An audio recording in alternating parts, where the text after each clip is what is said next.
Chapter number 16 की शुरुआत वहीं से होती है जहां पर हमारा पिछला वाला वीडियो एंड हुआ था और यूरी स्मिनॉफ यानी कि गोपनीक अभी भी यूजिन की पकड़ से छूटने की कोशिश कर रहा होता है और यूजिन यही सोच रहा होता है कि ये साला कितना हिल रहा है, बस मुझे थोड़ी ही देर लगेगी और मैं इसका काम तमाम कर दूंगा।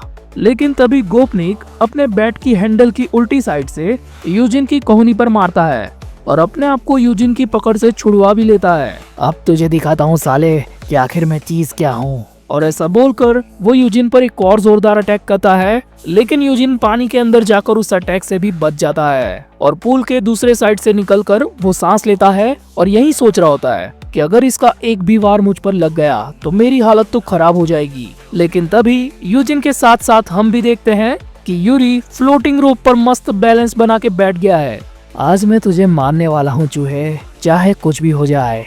और यूजिन यूरी को ऐसे परफेक्ट बैलेंस में देखकर यही सोच रहा होता है कि आखिर इस बंदे के पास ऐसी अंड बंड अतरंगी कैसी स्किल है। लेकिन तभी यूरी उस पर एक और अटैक करता है और यूजिन उससे बचने के लिए वापस से पानी में चला जाता है।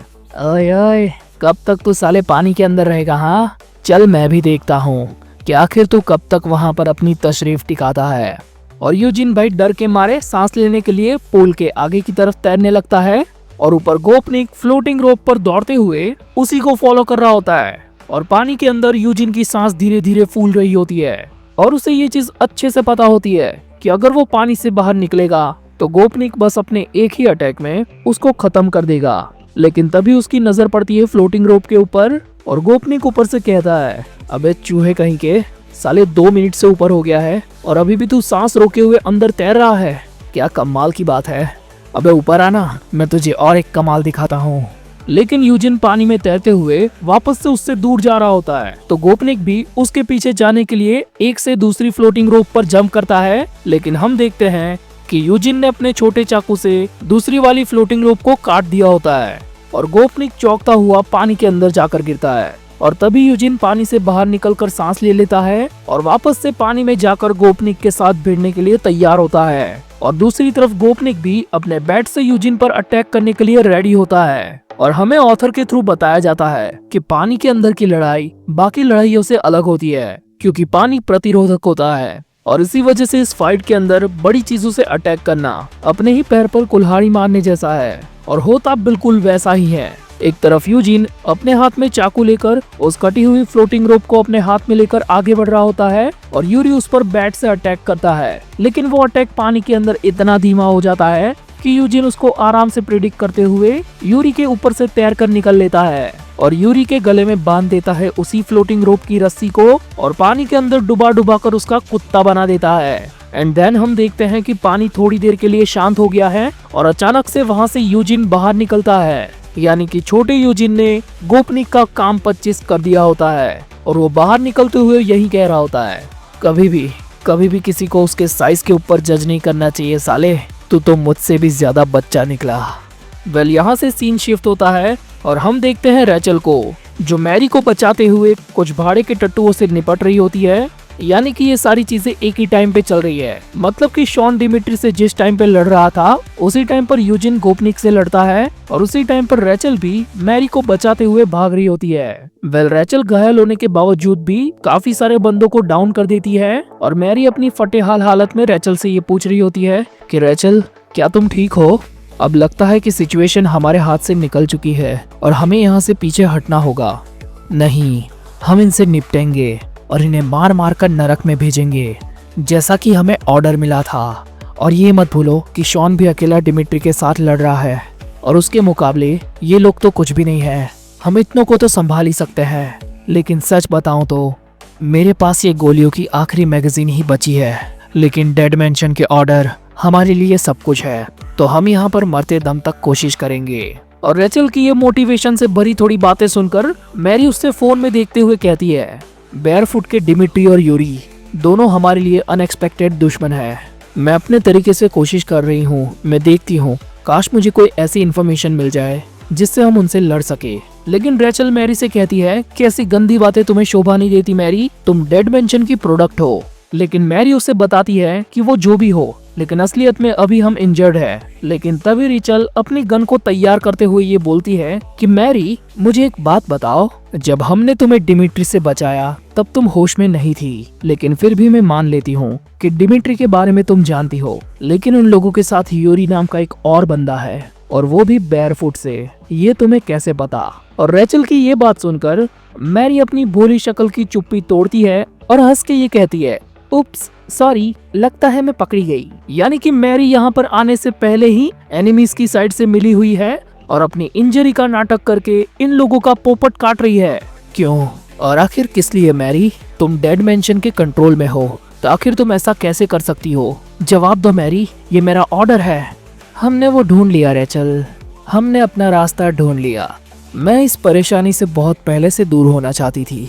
और ये सब सुनकर रेचल फुल शॉक में होती है कि आखिर ये क्या हो गया। और 3 एब्सोल्यूट प्रिंसिपल्स को बाईपास करने के लिए मैरी ने किसकी मदद ली? और मैरी रेचल को बताती है, जीरो, वो वापस आ चुका है। और ये नाम सुनकर रेचल के भी तोते उड़ जाते हैं।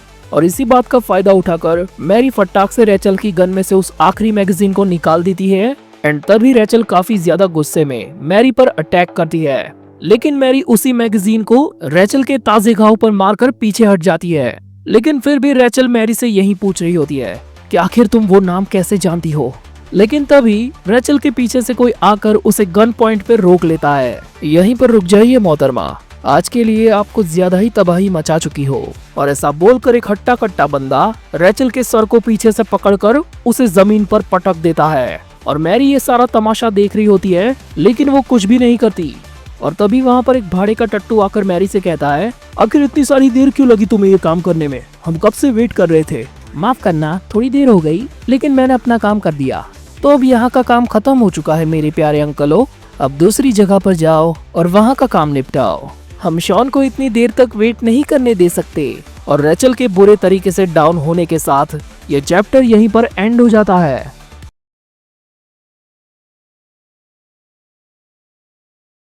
अब यहाँ से चैप्टर नंबर 17 की शुरुआत होती है और हमें वही कन्वर्जेशन दिखाई जाती है जो चैप्टर नंबर 11 में यूनहो की माँ और जोसेफ के फादर के बीच में हो रही थी, जहाँ पर जोसेफ का फादर यूनहो की माँ को कन्वेंस कर रहा होता है कि वो कैसे भी करके शॉन को खत्म कर दे।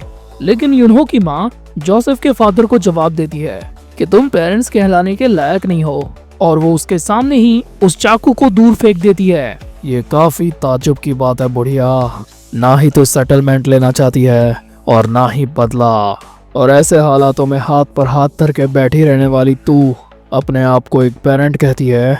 लेकिन यूनहो की माँ सीधा उसके मुंह पर एक चमेट मार देती है। मैंने सोचा था कि चीजें काफी बेहतर तरीके से होगी, लेकिन तो अब मुझे काफी ज्यादा दिक्कत दे रही है।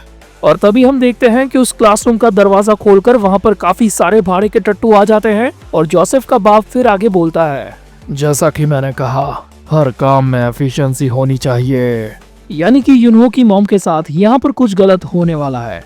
लेकिन तभी यहाँ से सीन शिफ्ट हो जाता है और हम देखते हैं शॉन को, जो अपनी फोटो को अपने जेब में रखता है और यही सोच रहा होता है, इस सांड साले ने मेरी कमर की बैंड बजा दी, लेकिन इससे भिड़ने में एक अलग तरीके का मजा आया मुझे।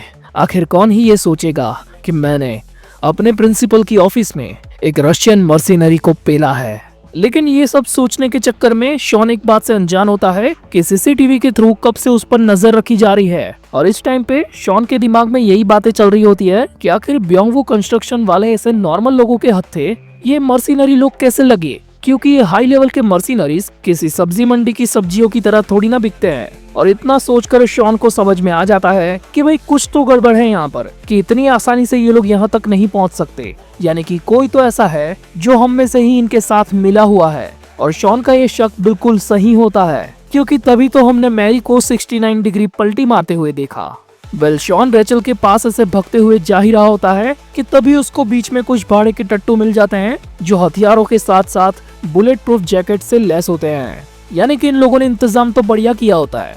ओए, ये रहा वो पीले बालों वाला। लेकिन ये बंदा कुछ आगे बोलता उससे पहले शॉन का घुटना इसके मुंह पर आकर लगता है और शॉन कहता है कि साला पीले बालों वाला क्या होता है, मेरा नाम भी है, और हाँ, मेरे पास इतना टाइम नहीं कि मैं तुम लोगों के साथ अभी खेलूं।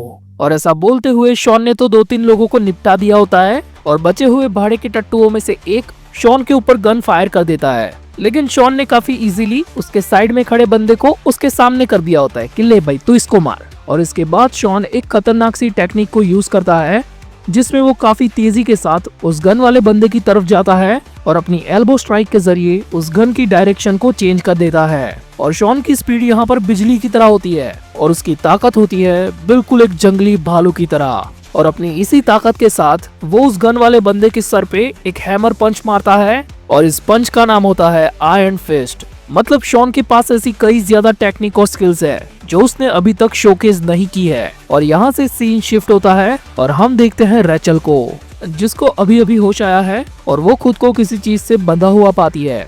ओह तो तुम उठ ही गई रेचल। मैरी तू साली कुतिया कहीं की, आखिर तूने हमको धोखा क्यों दिया। शांत हो जा रेचल, मैंने तुम लोगों को कोई धोखा वोखा नहीं दिया। मैं बस तुम सबको ये दिखाना चाहती हूँ कि आखिर डेड मैंशन की सबसे ग्रेटेस्ट प्रोडक्ट कौन है। लेकिन रेचल को यहाँ पर समझ ही नहीं आ रहा होता कि आखिर मैरी क्या कहना चाहती है। कि जैसा हमारे डायरेक्टर डैडी ने कहा था कि डेड मैंशन की सबसे ग्रेटेस्ट प्रोडक्ट शॉन है। और यहाँ पर हमें मैरी का एक पास्ट का सीन दिखाया जाता है जहाँ पर डेड मैंशन का वो डैडी उसके सर पे हाथ रख के यही चीज बोल रहा होता है कि शॉन बाकी बच्चों से अलग है बेटा, इसीलिए वो ग्रेटेस्ट है। और अगर तुम्हें उसकी तरह बनना है तो तुम्हें और भी ज्यादा मेहनत करनी होगी मैरी। और मैरी इस बात से अभी इतनी ज्यादा परेशान इसीलिए होती है क्योंकि वो शॉन से पहले से चिढ़ रही होती है कि आखिर इतनी पुरानी बात को तुम लोग इतना सीरियसली क्यों लेते हो। क्योंकि शॉन तो इतने सालों से गायब था और उसने कोई मिशन भी पूरे नहीं किए और अभी उसका करंट वर्जन देखकर यही लगता है कि ये कोई जंडू बच्चा है। और एक तरफ मैं हूँ जिसके पास उससे कहीं ज्यादा अकल और स्किल्स है। और इसी के जरिए मुझे एक बात पता चली रेचल कि लेजेंड वेजेंड कुछ नहीं है, बस डेड मैंशन के द्वारा बनाई गई एक स्टोरी है। और रेचल के फोरहेड को छूते हुए वो कहती है मुझे लगता है कि हमारे डायरेक्टर डैडी अपनी गलतियों को कवर अप करना चाहते थे क्योंकि उन्होंने शॉन को एक गलती के चलते खो दिया था, तो इसीलिए उन्होंने उसे एवे लेजेंड कहना शुरू कर दिया। और ये सुनकर रेचल मैरी के ऊपर अपने दांतों से अटैक करती है। अरे अरे रेचल, मैं समझती हूँ कि तुम ये क्यों कर रही हो, लेकिन इससे अच्छा ये है कि तुम सब के सब बड़े वाले गधे अपनी गलतियों को मान लो। लेकिन मुझे ये भी अच्छे से पता है कि तुम लोग नहीं मानोगे और इसीलिए मैं अपने डायरेक्टर डैडी को ये दिखा कर रहूंगी कि उनकी लेजेंड वाली स्टोरी सिर्फ उनके द्वारा बनाया गया एक बकवास झूठ है और असलियत में उनकी ग्रेटेस्ट प्रोडक्ट तो मैं हूँ। और मैरी अपने बारे में जब ये सारी बकवास कर रही होती है तब रेचल की नजर पड़ती है वहाँ के मॉनिटर्स पर जहाँ पर सीसीटीवी का लाइव टेलीकास्ट हो रहा होता है। और वहाँ पर वो देखती है शॉन को और शॉन को कम्प्लीटली फाइन देखकर रेचल के मुंह के एक्सप्रेशन चेंज हो जाते हैं। और मैरी शॉक होकर रेचल से ये पूछती है कि आखिर इसमें हंसने वाली बात क्या थी, आखिर तुम हंस क्यों रही हो। तो रेचल मैरी से कहती है कि ये तुम भी अच्छे तरीके से जानती हो मैरी कि जो तुम सोच रही हो वो पूरे तरीके से गलत है। ये और कुछ नहीं बस जलन है जो तुम्हें शॉन से हो रही है। आखिर तुम कौन सी फालतू की ये बातें कर रही हो, आखिर कौन सा कवर अप डेड मैंशन ने किया है। और रेचल की ये बातें सुनकर मैरी थोड़ी सी अनकंफर्टेबल हो जाती है और पलटकर यही कहती है कि ये तो मुझे पहले से पता है कि तुम लोग इस बात को नहीं मानने वाले। लेकिन तभी रेचल उससे कहती है तुम कितनी भी कोशिश कर लो मैरी, तुम शॉन के आगे नहीं टिक पाओगी क्योंकि तुम पहले से ही एक फॉल्टी प्रोडक्ट हो जो ज्यादातर बक की ही बकचोदी कर सकता है। और ये सुनकर मैरी अचानक से ट्रिगर हो जाती है और अपने बैग में से गन निकालकर रेचल पर शूट कर देती है और वो गोली रेचल को बस छू कर ही निकली होती है। ये मेरी लास्ट वार्निंग है रेचल, मेरे पास उतनी तो ताकत है कि मैं यहाँ पर तुम्हें काफी ज्यादा तकलीफ दे सकती हूँ। अगर एक बार और तुमने अपने गंदे मुंह से मुझे फॉल्टी प्रोडक्ट कहा तो तुम्हारे सर पर बनी इस निशानी को मैं एक छेद में कन्वर्ट कर दूंगी। लेकिन रेचल अभी भी उसे रोस्ट ही कर रही होती है कि यही वो चीज है जिसकी वजह से तू शॉन से कभी आगे नहीं निकल सकती। पर उनकी इन्हीं बातों के बीच वहाँ पर ब्योंगवू अपनी व्हीलचेयर पर बैठा हुआ आ जाता है। माफ करना कि मैं तुम लोगों की बातों के बीच में आ रहा हूँ, लेकिन ये मेरा काम है कि मैं चीजों को अच्छे तरीके से समेटूं और तुम्हें इस तरीके से देखकर लगता है कि तुमने अपना काम बखूबी किया है। लेकिन मैं इस रेचल की बच्ची को और ज्यादा तड़पाना चाहता हूँ क्योंकि इसकी गोलियों ने मेरे कई आदमियों में छेद किए हैं। लेकिन तभी बीच में मैरी उससे पूछती है कि आखिर तुम अपने गाल को इतना क्यों सहला रहे हो, आखिर वहाँ पर क्या हुआ है। वेल ब्योंगवू इस चीज को बताता नहीं है, लेकिन हम जानते हैं कि यहाँ पर युनहो की माँ ने एक चमेट मारा है और अभी ब्योंगवू ने युनहो की माँ को बेहोश करके उसी क्लासरूम पर बिठा दिया होता है और युनहो को कुछ भाड़े के टट्टू ले गए होते हैं स्कूल के टेरेस पर और ये सारा काम करवाया होता है जोसेफ के बाप ने। तो मैरी उसे थैंक्स कह रही होती है कि कि तुमने काफी ज्यादा हार्डवर्क किया है, इसके लिए अंकल जी आपका थैंक यू। लेकिन तभी ब्योंगवू के पीछे खड़ा उसका बॉडीगार्ड जो कि सस्ता मैनेजर किम है, वो ब्योंगवू के मुंह को क्लोरोफॉर्म के रुमाल से दबा देता है और उसे कुछ ही सेकंड्स में बेहोश भी कर देता है। बुरा मत मानना चेयरमैन, लेकिन मुझे काफी बढ़िया सा ऑफर मिला है और आप तो जानते ही हो कि बड़े लोग अपने प्रॉब्लम्स को ऐसे ही सॉल्व करते हैं। यानी मैरी ने इसको भी डबल क्रॉस कर दिया होता है और बेहोश होते हुए ब्योंगवू के पास आकर मैरी कहती है, अबे उल्लू के पट्टे अंकल, तेरी जरूरत मुझे तभी तक थी जब तक तू शॉन को यहाँ पर लेकर आया, और अब तू बस देखता जा, क्योंकि यहाँ पर अब जितनी भी तबाही होगी ना, उन सब चीजों का इल्जाम मैं तेरे सर पर ही डालूंगी। मैं इसे एक ऐसा इंसिडेंट बना दूंगी जिसमें एक पागल पिता अपने बेटे के साथ हुई चीजों का बदला लेने के लिए स्कूल में तबाही मचाता है। मतलब धोखों की लड़ी लग गई है यार इस चैप्टर में। वेल, हम देखते हैं कि ब्योंगवू को इस तरीके से निपटाने के बाद मैरी पलटते हुए ये कहती है, तो आखिर अब शॉन कहाँ पर छुपा हुआ है, चलो देखते हैं। लेकिन तभी उसके साथ साथ हम भी देखते हैं कि सारे सीसीटीवी कैमरास काम ही नहीं कर रहे, और ये देखकर मैरी के मुंह पे 12 बज जाते हैं और उसके पीछे से रेचल उसे कहती है, डेड मेंशन के पास कुछ इतने ज्यादा खास बच्चे हैं जिनकी एबिलिटीज तुम्हारी कल्पना से परे है, और उन बच्चों को अनोखा बनाता है उनका टैलेंट। हमने ऐसे ही किसी बच्चे के नाम के आगे ग्रेटेस्ट नहीं लगाया। तुम्हारे केस में तुम एक ग्रेटेस्ट स्ट्रेटेजिस्ट हो। तो मैरी रेचल को बीच में ही ऐसे पूछती है कि आखिर तुम कहना क्या चाहती हो। मैरी, जब तुम डेड मेंशन में आई थी तो शॉन उससे पहले ही एक ग्रेटेस्ट प्रोडक्ट बन चुका था, जिसके पास तुम्हारी इस एबिलिटी के साथ साथ और भी कई ज्यादा एबिलिटीज है, और ये सारी चीजें तुम्हारे डेड मेंशन में आने से पहले हुई थी, इसीलिए तुम नहीं जानती कि आखिर वो ग्रेटेस्ट प्रोडक्ट क्यों है। और रेचल के इतना बोलते ही उस पूरे स्कूल की लाइट चली जाती है और वो सस्ता मैनेजर किम अपने मोबाइल में ऐसे देख रहा होता है कि क्या सच में आज लाइट जाने वाली थी, मेरे को तो कोई खबर नहीं मिली। लेकिन हम देखते हैं कि उसके ऊपर की सीलिंग ऐसे धीरे धीरे टूट रही है और वो सीलिंग तोड़ते हुए शॉन सीधा उस पर लैंड करता है, जिसकी वजह से मैरी भी एकदम शॉक हो गई होती है कि आखिर ऐसे कौन एंट्री लेता है, और शॉन उस सस्ते मैनेजर किम पर वही आयरन फिस्ट को मारता है। और रेचल ये सब देखकर यही सोच रही होती है, उन सारे बच्चों से बढ़कर डेड मेंशन के पास अपना एक ऐसा इकलौता प्रोडक्ट है जिसका नाम है कोड नेम शॉन, और इस बात में कोई डाउट नहीं है कि वो सबसे ग्रेटेस्ट है। और यहाँ पर ये चैप्टर एंड होता है और हमें दिखाया जाता है शॉन का पूरा परिचय, code name Sean AKA Park Shi-hon, dead mentions greatest product agent 1। Well, मुझे कमेंट्स करके बताओ कि आखिर ये चैप्टर आपको कैसा लगा, और हाँ, वीडियो को लाइक करना तो बिल्कुल भी मत भूलना। मैं देख रहा हूँ कि लाइक्स थोड़ी सी कम आ रही है, और मैं मिलूंगा आपको अपनी अगली वीडियो में।